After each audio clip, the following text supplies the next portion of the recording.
1 week from today, the campaigning comes to a close and our long national nightmare will finally be over, at least until one of the two most unlikable candidates in our country's history takes office in January. And on the heels of the renewed email inquiry, the race is tighter than ever. The latest Washington Post ABC News daily tracking poll shows Trump with a 1-point advantage over Clinton in a four-way race. That's the first time since May that Clinton has been down in the poll. 4% are still undecided. Just over a week ago, that same poll gave Clinton a 12-point advantage over Trump. Enthusiasm for Clinton is tanking too, down 7% in just over a week. In that same time frame, Donald Trump gained 4 points. Hoping to improve on those numbers, both candidates are focusing in on swing states today. Trump talking Obamacare and emails in Pennsylvania and Wisconsin, Clinton crisscrossing the state of Florida. Both awaiting more information from the FBI or not about just what's in those newly discovered emails. Joining me for more on what we can expect in the final stretch are Farrah Stockman, a reporter for the New York Times. Farrah, it's great to see you. And Joan Venacchi, an op-ed columnist at the Boston Globe. Nice to see you, too. So not one, but 4 October surprises. Tax thing in your newspaper, obviously Donald Trump's tax thing, Access Hollywood, Obamacare premiums, and now the emails. We're 5 days, Farrah, into the emails. They clearly are having an impact. Based on what you know of them, should they have an impact on how people are voting? Well, if you look at the letter that Comey wrote to Congress, it was saying, let's not misunderstand these emails. We have to look at them, but we're not sure what's in them.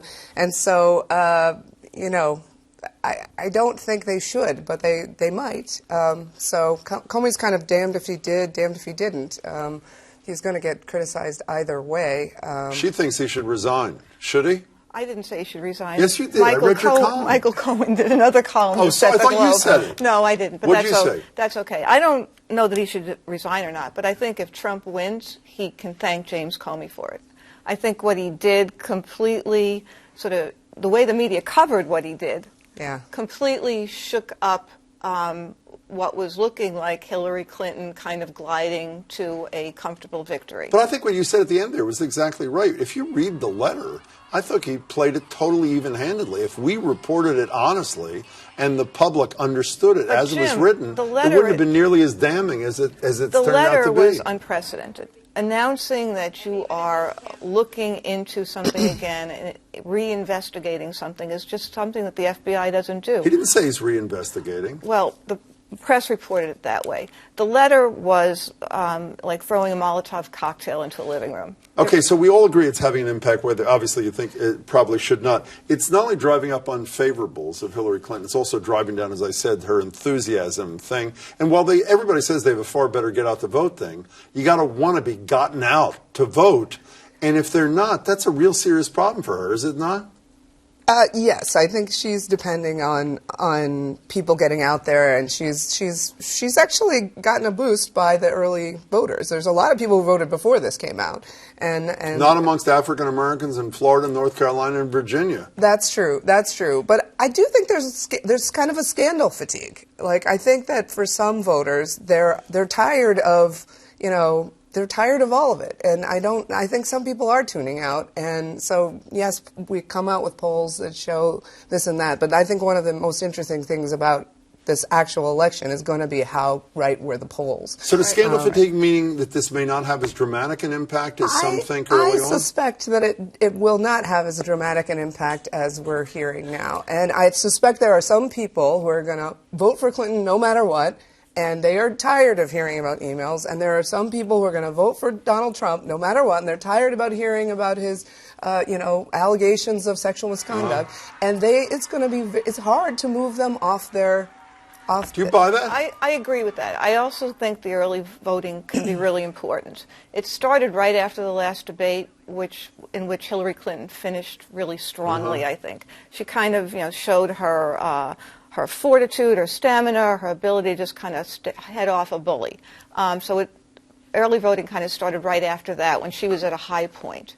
So if the numbers are right, if showing that more Democrats and Republicans turned out in that early voting segment and that they voted for Hillary Clinton, that may carry her through to the end. And I do agree that I think the Comey thing shook things up, but it didn't shake the core on either side. If you were going to vote for Hillary Clinton, you're going to vote for her. If you're going to vote for Well, Trump, can't you're they- going to vote for her. But there is that slice in between that either stays home or at the last minute changes their mind and says, "Oh, I can't vote for Hillary." Well, how about down ballot races? There's a piece on your website a couple of minutes ago saying Democrats cling to advantage in battle for Senate. But You talk to Democrats now; they say they can't win the Senate now. They feel They can't win the Senate I mean, if now? you talk to Democratic consultants now, they are saying that the real effect of the Comey letter is to make sure that the Republicans retain control of the Do you Senate. agree with that? I mean, I think the perfect example is right thrown out. Kelly Ayotte used to have to explain why she was for Trump as a role model before she was against him 3 hours later. Now she's saying things, and it's from the Globe. She, meaning Hillary Clinton, needs to explain her inability to call out, even on her most egregious national security failure. I'm sorry, that Hassan needs to explain her inability to call out Clinton, even on these failures. That clearly changes the narrative in that tale. It changes the conversation. It gives Republicans something else to talk about right now, other than Him Donald rather- Trump. her Right, rather than him, right? Right. They love Billy, that. Right. It's put Billy Bush and Access Hollywood and all of the sexual inappropriate things that they were talking about back burner. That is like that's- old news, yesterday's Nothing like news. having an election where Weiner and Bush decide who was the president of the United I States. know. Could you explain to me quickly, either You of must you? have been practicing that line for a while. I actually stole it from Frank Phillips in the Globe. It's even better. So undecideds, low double digits, 10, 11%. Why is anybody undecided? Is it because they can't stand either of them? Is that what the motivation for? Yeah, who are these people, right?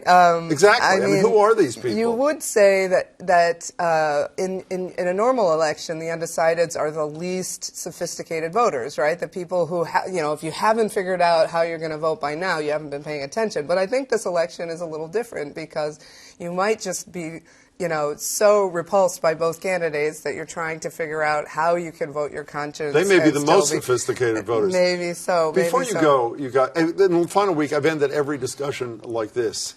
Assuming that there is a divided Congress at best, and Hillary Clinton still, but let's assume there's a divided Congress and the Democrats still do that. The country is united in their contempt for both candidates. Quickly, how does either of these candidates, as president-elect, govern the country? Well, there could be a small honeymoon period. The last time I was on, I was an optimist, and I think you laughed me off the set. I'm about to do it again. Right. And I guess a lot depends on if it's a squeaker. I mean, if whoever wins just wins by a point or two, and but that person, whoever it is going to have to reach across the aisle and say, "I am the president of everyone They in got this to reach country." back. Are you as optimistic as she is? I don't know. I think that maybe if Hillary Clinton wins and she reaches out to the never-Trumpers, maybe there's some kind of centrist government that has sort of guerrilla warfare on both sides, the left and the right, and maybe that's the future of politics. I don't know. Doesn't sound that optimistic to me. Farrah Stockton, it's great to see you. John Benocchi, thanks. See you soon.